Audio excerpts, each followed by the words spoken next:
meeting students at eye level. Weronika, you mentioned that it is that you need to be behind this, that it is kind of a mutual thing. So we're right in the middle of what the main question here: what competences does staff need to have to support students, to enable student engagement, to provide a good environment?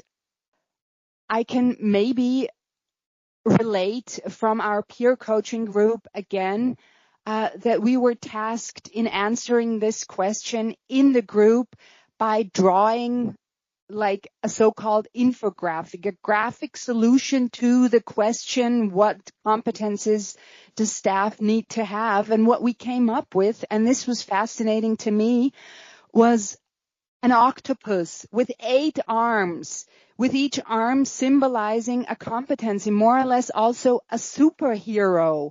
And what came up was competences like stay flexible, stay calm, be motivated, be resilient, have empathy, have patience, a perfect person, more or less, which can also be overwhelming.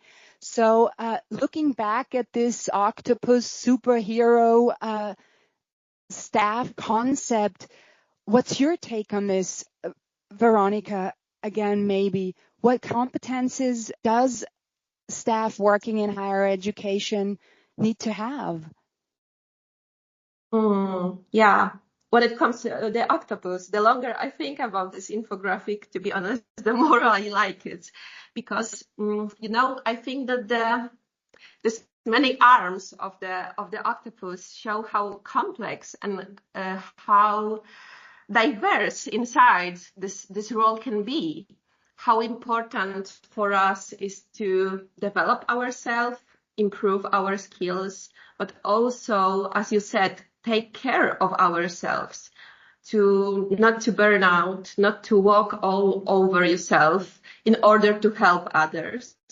So I think that this kind of work teaches you to very quickly how to set boundaries. And it is great that at the same time, this attitude that you explore and learn how to be this person, this mature, emotionally mature person who knows how to set boundaries. At the same time, you're an example, a role model for students you work with. So you do it with yourself, but you are, doing it. You are a role model for others. So this is very, once again, reassuring thing for me. This is something that gives me motivation and hope, because this is obviously something can be very hard, but the impact is big, not only on my, professional journey, but also on them, on my students. So yeah, and I think this octopus is a good selection of qualities and skill. Obviously, it can be more. And for everyone, something else will be most essential. But I think it is good to have this schedule, have this graphic, just to check where you are, what it will be worth to develop a little bit. So yeah, this is good material for administrative staff or teachers, lecturers, to just check with yourself where you are, what is important, what can be changed in the future. Great. Just right out of the bat, what in your view then would be the most important skill or competence to support students, or in your role, actually? Yeah.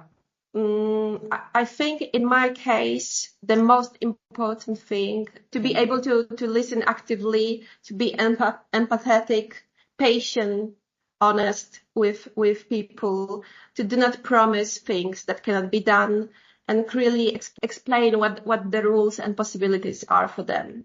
But basically, try to actively listen to them and understand what is behind those questions, what are needs, what are feelings, what they need. And sometimes, I have those moments with students when they come to me and talk about something very hard, very sometimes terrifying, to be honest. And the most important thing is my, presence, very kind, very open presence, not the solutions, because sometimes I was, a little bit disappointed that I do not have resolutions for them, because sometimes this situation is so complex and so hard. This is beyond my, capabilities as a employee at university. And several times students told me, I don't come to you for solutions. I just came here to be listened, to be heard, to be seen. So this is very, very, very much, it is moving, to be honest, but it is very simple just to listen, just to spend this, time with person and give them space to be themselves with their difficulties, with their stories, just to share them. Thank you so much. Nikol, over to you, asking you what competences you feel are most important in providing an enabling environment for students.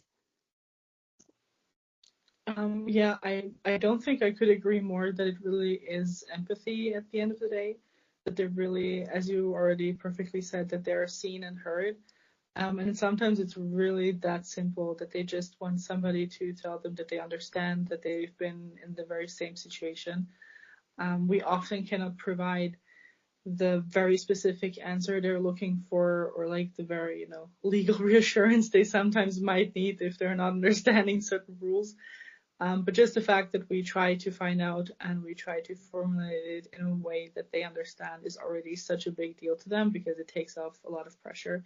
So I think it's empathy on the one hand, and maybe also to touch upon the idea with creating boundaries for oneself, but also just understanding, like the infographic that we had was like the superhero octopus, where we're not that, we're just humans. So kind of to allow yourself to understand that it's okay if you don't have 8 arms and can do all of that at once, and it's perfectly fine to make mistakes, and it's fine if an event doesn't work out the way you wanted it. It's a learning opportunity for us as well. And I think I read that somewhere, and it's kind of a bit of my motto for some things.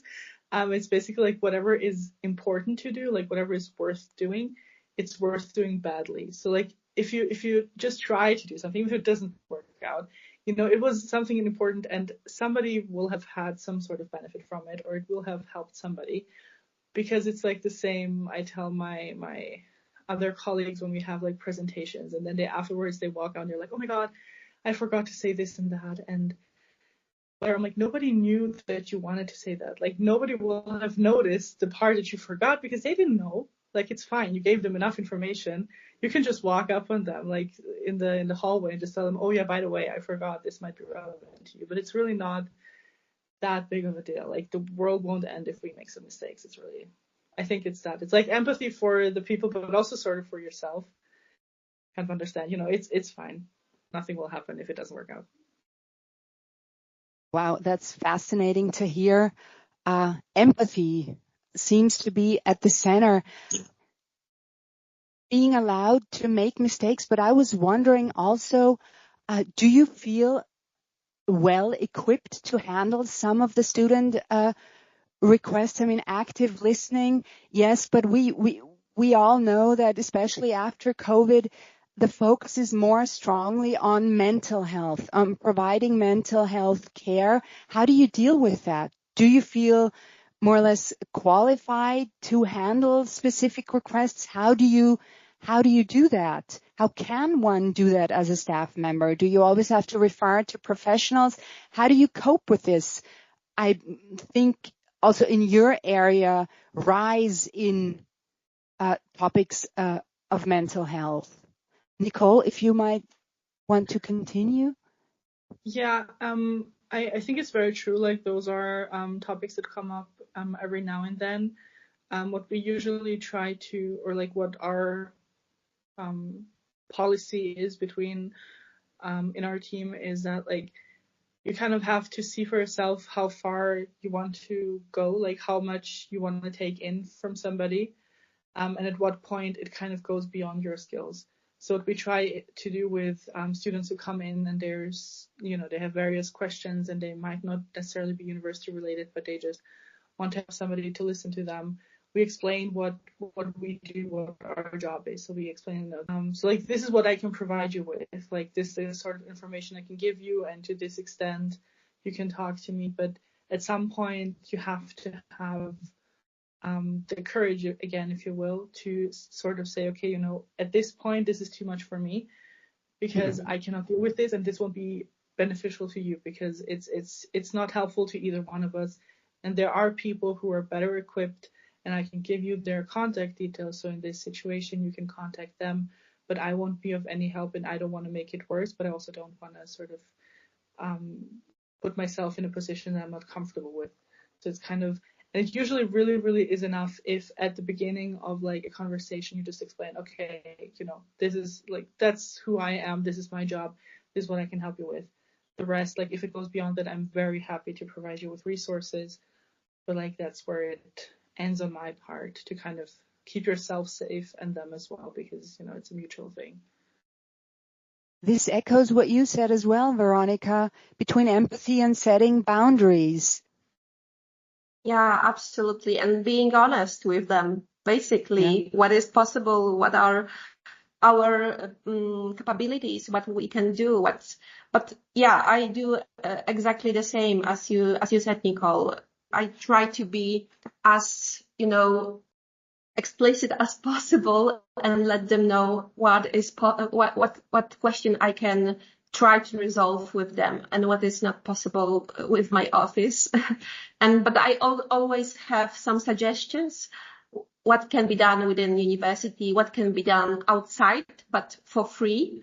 So I have this base of contacts also outside university. Basically, those are NGOs who are working for foreigners in Warsaw.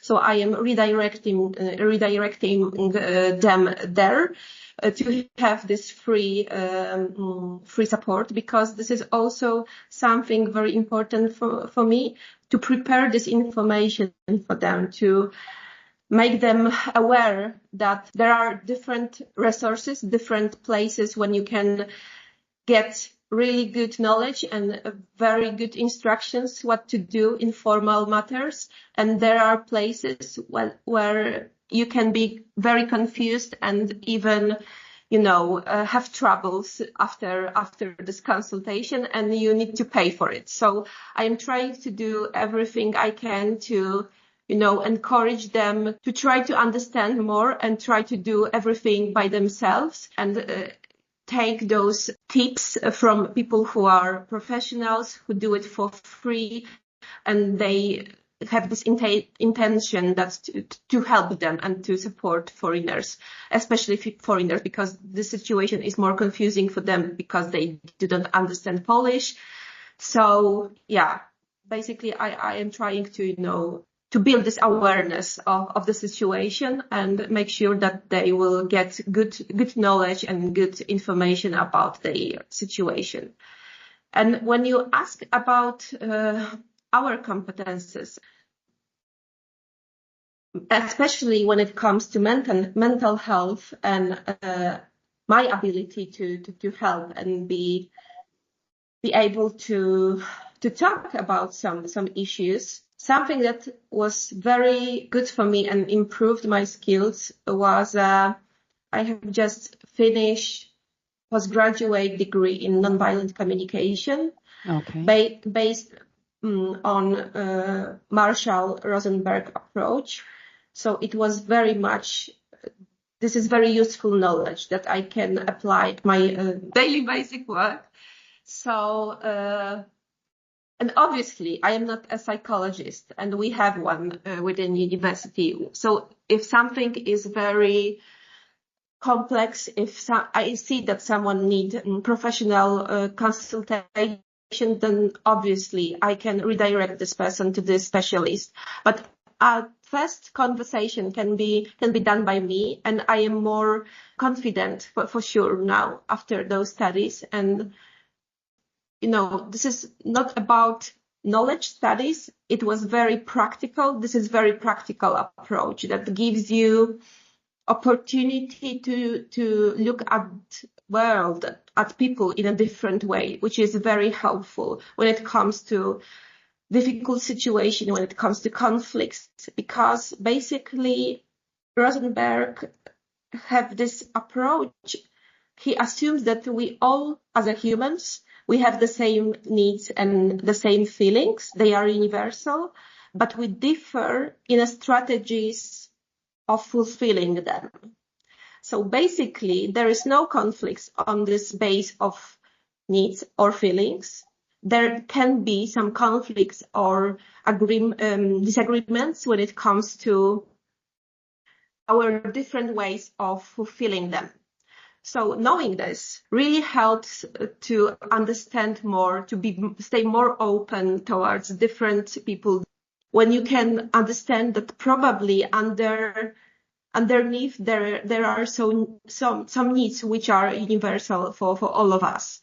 So this is something that is helping me a lot. So for sure, I am not a specialist, but I have more knowledge and something that is helping me in every day to be able to manage such a hard conversations.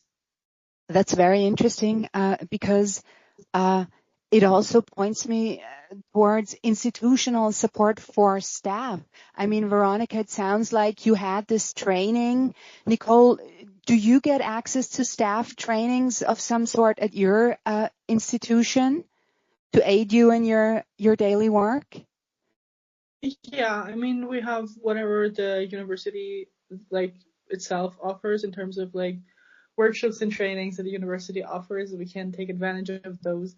But within our department, it's basically wherever I find something that I might think would be helpful for me in my work. My boss is very happy for me to do it, and if it's something that needs to be paid, they cover it. So, if we come across something, or sometimes even somebody else from the department will see something and just send it around and say, hey, this might be interesting for you, or this sounds like something you like to do. So it's very encouraging in the sense that we can do these things to make our lives easier at work, basically. Yeah. That's great to hear. How can staff support? Add something? Yeah, sure, Weronika. Which is quite funny, because actually my boss and my colleague sent me the information about the call for application for this project about our peer coaching group almost at the same time.